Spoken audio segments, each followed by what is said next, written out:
buli omu ekibuuzo kye yeebuuza mu nsi muno nti oba ddala ebizibu eby'enjawulo birikoma ddi okubeera nga bituuka ku bantu ebyewuunyisa buli kaseera bigenda mu maaso n'okubeera nga bimerukawo mu nsi eno, wabula nga kye tulina okukola kwe kubeera nga obulamu bwaffe tubukwasa Katonda naffe ate munange okwefaako ennyo nga we tukiwulira, wabula ng'era Katonda yasinga byonna. Sisooka kwerabira kulamusaako muganda wange yonna gy'osinzira okubeera nga ate ompuliriza. Weebale nnyo, weebale ddala kuntegera matu. Bwe yasubscribinga wakola kyamaanyi nnyo, naawe eyakaneeyungako bambi subscribinga oteeko n'akadde buli vidiyo gye nfulumya osobole okubeera nga ate munnange ogyekkaanya omanye ku bintu ate munnange ebifa mu nsi. Omumbejja Aisha Nassolo ge gange era nga ye Channel Kooli tulokalire muganda wange tojja kwejjusa. Leero emboozi munange gye nkuleetedde ye mwana muwala ono Josiane ali myaka 13 gyokka egy'obukulu, wabula nga bambi ono yazaalibwa talina matu, wabula nga ate asobola okuwandiika saakate munange n'okusoma. Tulaba nga ate munange kyewuunyisa. Josiane yazaalibwa wanjawulo mu baana abalala ate abazaalibwa. Kinajjukirwa nti omuntu okuzaalibwa ng'ateredde bulungi alina okuba ng'alina ebitundu byonna eby'omubiri, wabula ono omukazi wattu ye yazaalibwa wanjawulo lwa nsonga nti yazaalibwa talina matu. Kyokka ate munnange ekyenjawulo ekiriwo nti omuntu ono ate asobola okuwulira.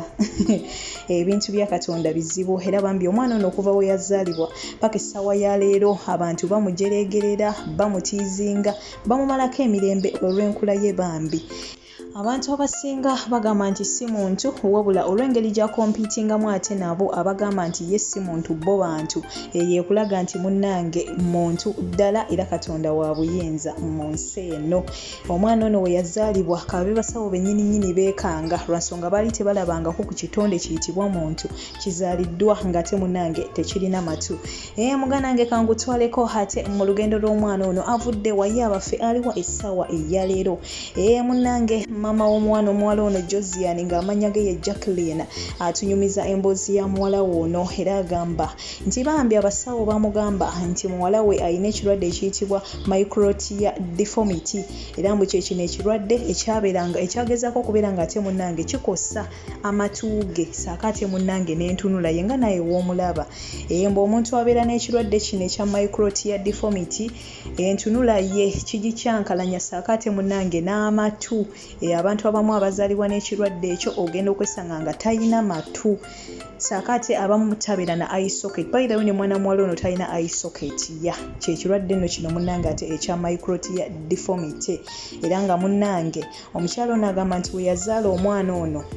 mu butuufu naye yatya nnyo, yeewuunya nnyo lwa nsonga naye kennyini mukazi wattu yali talabangako ku muntu atalina matu era agamba nti n'abasawo bennyini baatya nnyo era baamugamba nti kino ky'ozadde munnange kyamagero era bambi atugamba nti buli muntu yenna gwe yali naye mu ddwaliro kababe baŋŋandaze badduka nga bagamba nti munnaye kino ky'ozadde kino ono si muntu, ozadde kintu kirala nnyo, wabula ye agamba nti yadde bonna badduka. Omuganda agamba nti azaala ekibi akiwongerera era omukazi wattu ye yasalawo asigale n'omwana we ate munnange ye yali ajja kukola ki nga y'omwana ate munnange ye yali amuzadde.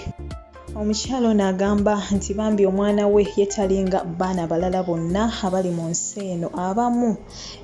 kubanga ye okuva we yamuzaala munnange bamujeregerera, omwana bamumalako emirembe, bamwogerera bagamba nti oyo si muntu, oyo si muntu ng'abantu abalala era bo bamaliriza bagamba nti oyo gwe wazaala munnange si muntu, wazaala kintu kirala nnyo. Wabula ate okusinziira ku maama w'omwana ono Jacqueline yagamba nti okuva we yazaala omuwala we ono Josiane okumukuza ng'abaana abalala mu butuufu akisanze nga kizibu okukamala lwa nsonga embeera ye mu butuufu eri complicated era agamba nti lwa nsonga kizibu nnyo okutegeera omwana ono kikyayagala, embeera ze nzibuzibu, ayagala nnyo okubeera yekka ng'ate asirise, ayogera naye ate okumulaba ng'ayogera byebintu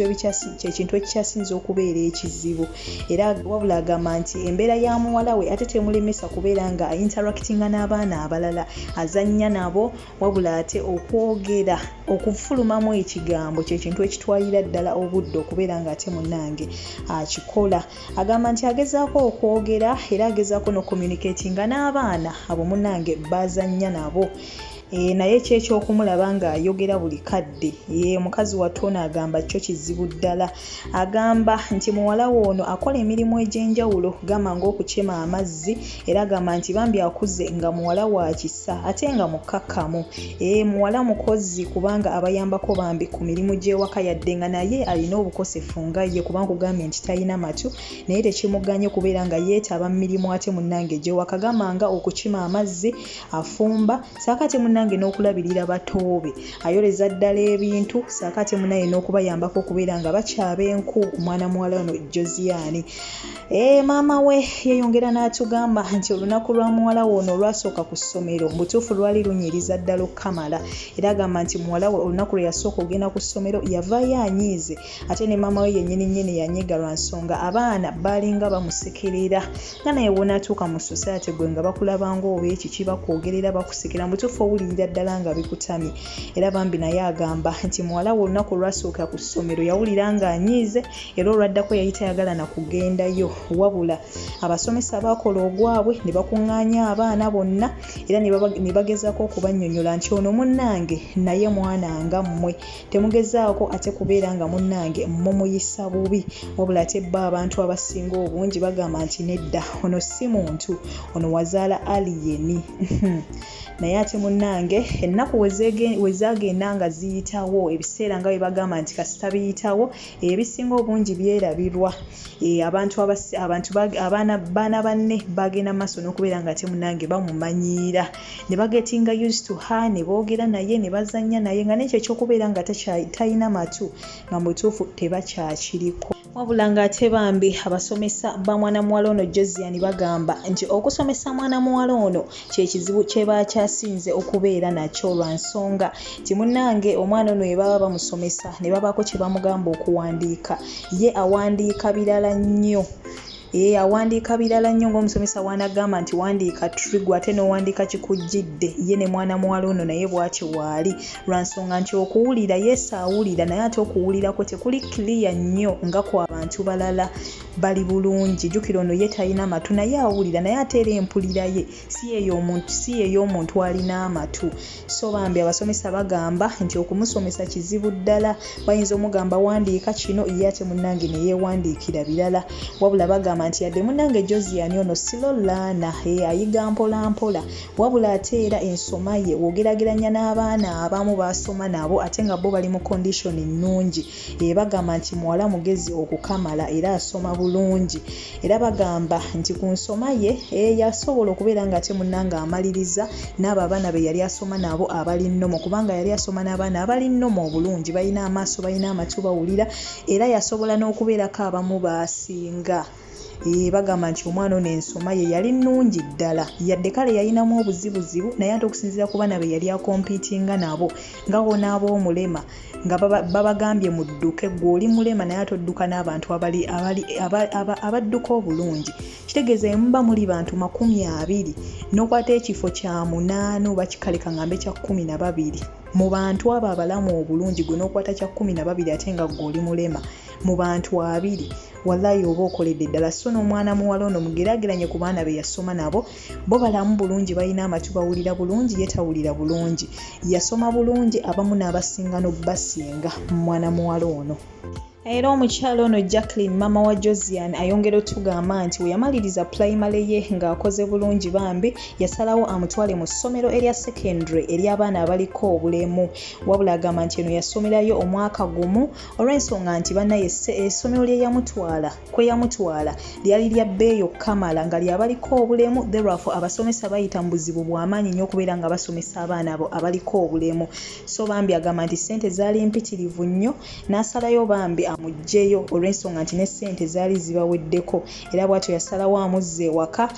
munnange abeera awo ate munnange nga talina kyakukola era agamba nti ekizibu ekisinga obunene abasomesa kye baasanganga mu kusomesa muwala woono nti tebamanyanga biseera bisinga obungi kyayagala nti yabeeranga musirifu ebiseera ebisinga ate nga bambi si musanyufu ndowooza yalimu embeera z'okwekubagiza ate kirala yayagalanga nnyo okubeera yekka she was alone, ng'ayagala nnyo okubeera yekka ate nga si musanyufu ate nga musirifu, kwegamba embeera ezo. So bambi maama we atugamba nti abasomesa bambi basanganga obuzibu bunene mu kubeera nga bawangaala naye, saakaate munnange ne baana banne ye ng'ayogera lwayagadde. Embeera eyo munnange nga naye w'ogiwulidde.